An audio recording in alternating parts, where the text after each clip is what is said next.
Assalamualaikum warahmatullahi wabarakatuh. Baik, kami dari kelompok 1. Di dalam video kali ini kami akan membahas tentang basis komunikasi pemasaran. Baik, adapun pengertian komunikasi pemasaran. Jadi, komunikasi pemasaran merupakan usaha yang dilakukan untuk menginformasikan, membujuk, mengingatkan, atau menyampaikan kepada publik atau konsumen mengenai keberadaan produk barang ataupun jasa yang dijual dan beredar di pasar agar dikenal, jadi dibeli kemudian menjadi pelanggan. Selanjutnya, ruang lingkup kajian komunikasi pemasaran. Jadi yang pertama itu ada konsumen. Jadi konsumen diartikan itu pembeli barang atau jasa. Nah, konsumen ini terdiri dari yang pertama itu konsumen perorangan, yakni yang membeli barang dan menggunakan jasa untuk pemakaian mereka sendiri atau pemakaian rumah tangga. Yang kedua itu konsumen organisasi, yakni yang membeli berbagai produk peralatan dan jasa-jasa untuk menjalankan organisasi mereka. Yang kedua itu ada rancangan pesan pemasaran, di mana pesan yang sengaja dirancang bertujuan membuat konsumen tertarik untuk melihatnya, membacanya, dan mengingatkannya. Yang ketiga itu membangun citra organisasi dan merek. Nah, melalui komunikasi pemasaran inilah konsumen akan mengetahui eksistensi organisasi produk dan jasa. Berdasarkan informasi yang diterima, itulah akan memberikan citra terhadap organisasi dan produk tersebut. Yang keempat itu anggaran komunikasi. Jadi, kegiatan komunikasi dalam pemasaran itu sendiri adalah nilai pengorbanan yang dikonversikan sebagai biaya perusahaan yang tidak kecil. Ruang lingkup kajian komunikasi pemasaran yang kelima ada strategi penyampaian pesan. Jadi dalam hal ini kita menentukan siapa sasaran kita terlebih dahulu. Selanjutnya konteks apa yang digunakan, apakah komunikasi antar pribadi, kelompok, atau organisasi. Yang terakhir mempertimbangkan tujuan komunikasi kita, apakah untuk hiburan atau pendidikan. Yang keenam ada strategi komunikasi. Jadi hal ini merupakan suatu proses kita mengidentifikasi dan memilih pasar sasaran. Setelah itu kita mengembangkan rencana pemasaran kita agar sasaran tadi itu kebutuhannya bisa kita penuhi. Yang ketujuh ada pengendalian komunikasi pemasaran yang merupakan pemantauan kemajuan pelaksanaan komunikasi pemasaran. Apakah aktivitas sebenarnya sesuai dengan aktivitas yang telah kita rencanakan demi keberhasilan pemasaran. Dan yang terakhir ada keputusan komunikasi pemasaran. Dalam hal ini merupakan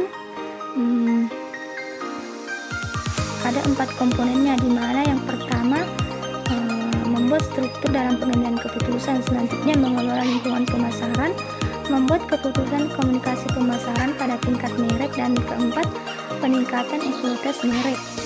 Selanjutnya fungsi komunikasi pemasaran. Yang pertama fungsi penawaran. Dalam hal ini dengan kita melakukan komunikasi pemasaran, maka kita akan memberikan penawaran jumlah banyaknya barang atau jasa dari produsen ke konsumen pada pasar tertentu, periode tertentu, dan harga tertentu. Yang kedua yaitu fungsi informatif, di mana kita memberikan informasi dan pesan yang dikomunikasikan melalui berbagai cara secara konsisten melalui waktu yang telah kita targetkan secara akurat pada khalayak stakeholder secara tepat. Yang ketiga ada fungsi relation, di mana dengan komunikasi pemasaran kita bisa membangun hubungan yang intens antara produsen dengan konsumen melalui aktivitas kehumasan atau public relation. Dan yang terakhir ada fungsi menjaga hubungan baik. Jadi dengan komunikasi pemasaran kita bisa membangun komunikasi yang baik dengan seluruh jaringan stakeholder kita dan menghindari konflik, sehingga dengan begitu kita akan membangun kerjasama yang saling memberikan keuntungan. Selanjutnya, tujuan komunikasi pemasaran. Yang pertama, membangkitkan keinginan terhadap kategori produk atau setiap organisasi pemasaran bertujuan untuk meraih konsumen agar memilih produknya dan bukan produk pesaingnya.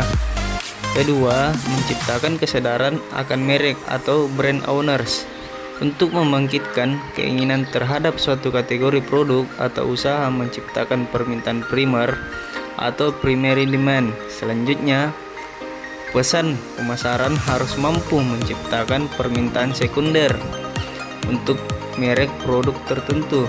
Ketiga, mendorong sikap positif dan mempengaruhi niat membeli atau intention. Setiap pemasar perlu mengarahkan usaha mereka pada penciptaan kesadaran akan merek dan mempengaruhi sikap serta niat positif akan merek.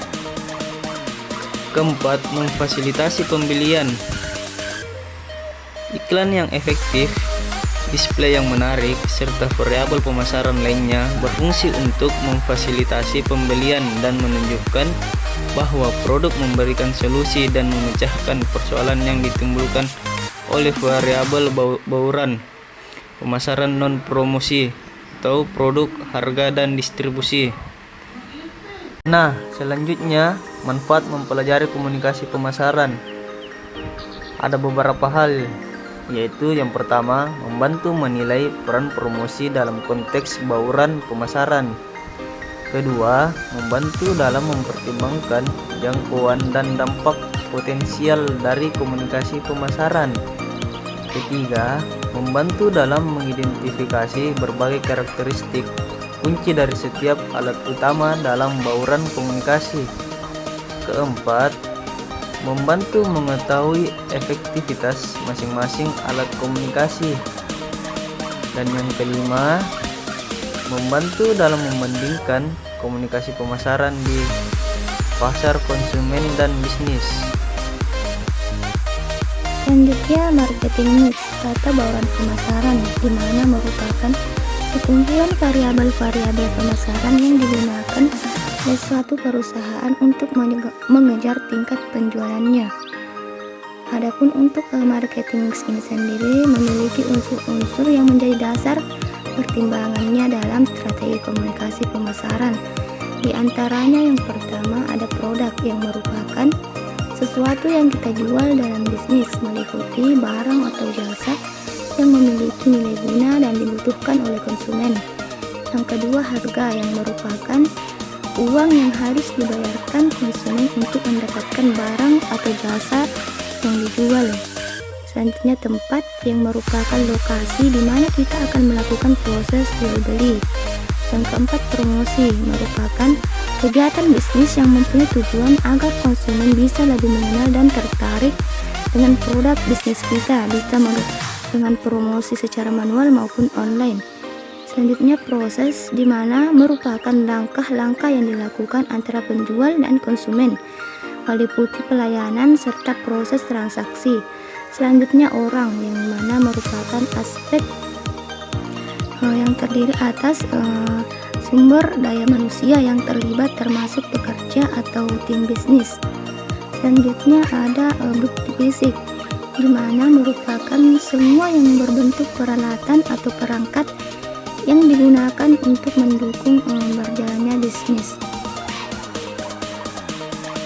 Selanjutnya, promotional mix, di mana pengertian promotional ini sendiri itu adalah kombinasi strategi yang paling baik dari variabel-variabel periklanan, personal selling, dan alat promosi yang lain yang semua direncanakan untuk mencapai tujuan program penjualan.